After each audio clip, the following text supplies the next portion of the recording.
నమస్తే, welcome to editor analysis. కాకి యూనిఫామ్కే రక్షణ లేదా? అర్ధరాత్రి లేడీ ఐపీఎస్ ఆఫీసర్ వేసిన బిగ్ స్కెచ్. ఫేక్ బుక్ మురికి గుంటల్లో సైబర్ నేరగాళ్ళు. డీసీపీ షిరీన్ బేగం వర్సెస్ ముఠా అసలు కథ. మరి రౌడీల గుండెల్లో వణుకు పుట్టించిన లేడీ సింగం. కట్ చేస్తే సోషల్ మీడియాలో దారుణం. సమాజ రక్షణే పాపమా? విజయవాడ అర్ధరాత్రి బస్సుల తనిఖీ వెనుక ఉన్న అసలు రహస్యం. మరి సైబర్ పోలీసులు వేట మొదలైంది. ఆ 3 ఫేస్బుక్ల ఐడీల వెనుక ఉన్న నిందితులు ఎవరు? సమాజంలో తప్పులు జరిగితే సరిదిద్దాల్సిన బాధ్యత ఎవరిది? పోలీసులది. మరి ఆ పోలీసుల్లోనే ఒక ఉన్నతమైన మహిళా ఐపీఎస్ అధికారిని రోడ్డు మీదకి వచ్చి రక్షణ కల్పిస్తుంటే కొందరు సైకోలు, వికృత మనస్తత్వం ఉన్న క్రిమినల్స్ సోషల్ మీడియా వేదికగా ఆమెపైనే విషం కక్కారు.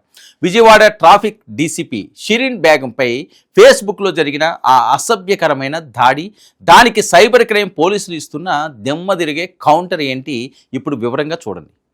అర్ధరాత్రి వేళ విజయవాడ నగరం నిశ్శబ్దంగా నిద్రపోతుంది. కానీ ఒక లేడీ ఐపీఎస్ ఆఫీసర్ కళ్ళల్లో మాత్రం నిద్ర లేదు. ఎందుకంటే ఇటీవల ప్రైవేట్ ట్రావెల్స్ బస్సులు వరుస ప్రమాదాలకు గురై ఎంతోమంది అమాయక ప్రయాణికుల ప్రాణాలు కోల్పోయారు.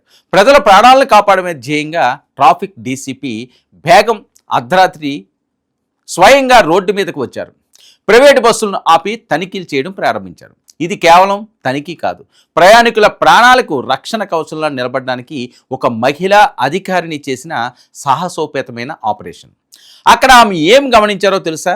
రాజకీయాలు, పాలనా వ్యవస్థలపై అవగాహన లేని వారికి కూడా సులభంగా అర్థమయ్యేలా ఒక చిన్న ఉదాహరణ చెప్పుకుందాం.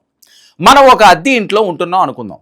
ఆ ఇంట్లో కరెంటు వైర్లు షార్ట్ సర్క్యూట్ అయ్యి ఎప్పుడైనా మంటలు అంటుకునే ప్రమాదం ఉంది. కానీ ఇంటి యజమాని కనీసం ఒక బకెట్ ఇసుక కానీ నీళ్లు కానీ అక్కడ పెట్టకుండా నిర్లక్ష్యం చేశాడు.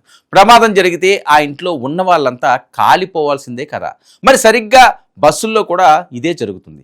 డీసీపీ గారు తనిఖీ చేసినప్పుడు బస్సుల్లో కనీసం మంటలను ఆర్పే అగ్నిమాపక పరికరాలు, ఫైర్ ప్రికాషన్స్ ఏమీ లేవు. అంతేకాదు, డ్రైవర్లు కనీసం యూనిఫామ్ కూడా వేసుకోకుండా ఇష్టం వచ్చినట్లు బస్సులు నడుపుతున్నారు.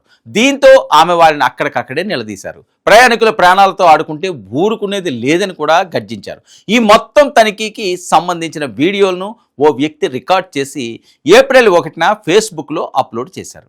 ఒక ఐపీఎస్ అధికారిని సమాజం కోసం అంత కష్టపడుతుంటే జనం మెచ్చుకుంటారు అనుకుంటే పొరపాటే. మరి ఆ వీడియో కింద కొంతమంది వికృత చేష్టలు మొదలయ్యాయి.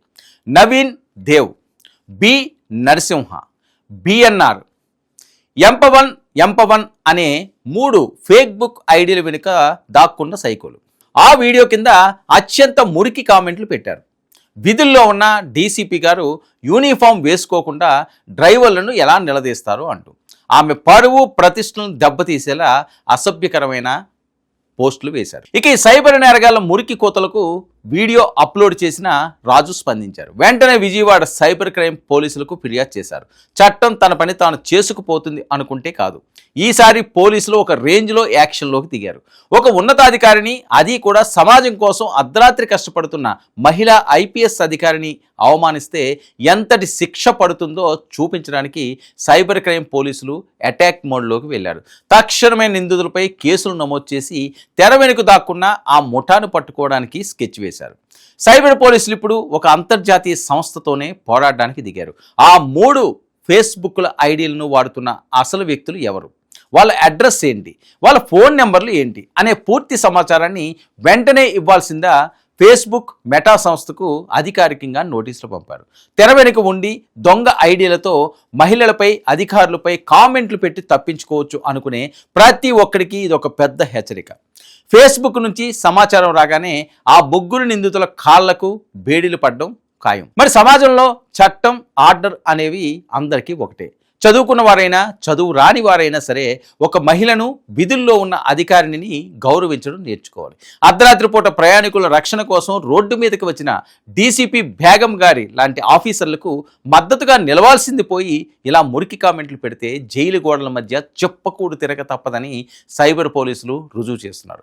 మరి ఈ ముఠా వెనుక ఉన్న అసలు చూతదాలు ఎవరో ఇప్పుడు దొరుకుతారో చూడాలి. ఇక సోషల్ మీడియాలో స్వేచ్ఛ ఉంది కదా అని నోటికొచ్చినట్లు వాగితే సైబర్ పోలీసులు ఎలా బొక్కలో తోస్తారో సమాజ రక్షణ కోసం కష్టపడే అధికారులను గౌరవించడం మన కనీస బాధ్యత. మరి ఈ కేసులో నిందితులకు పడే శిక్ష భవిష్యత్తులో ఇలాంటి సైకోలందరికీ ఒక గుణపాఠంగా కావాలని ఆశిద్దాం. ఇది ఈనాటి editor analysis. Stay tuned to 9 news.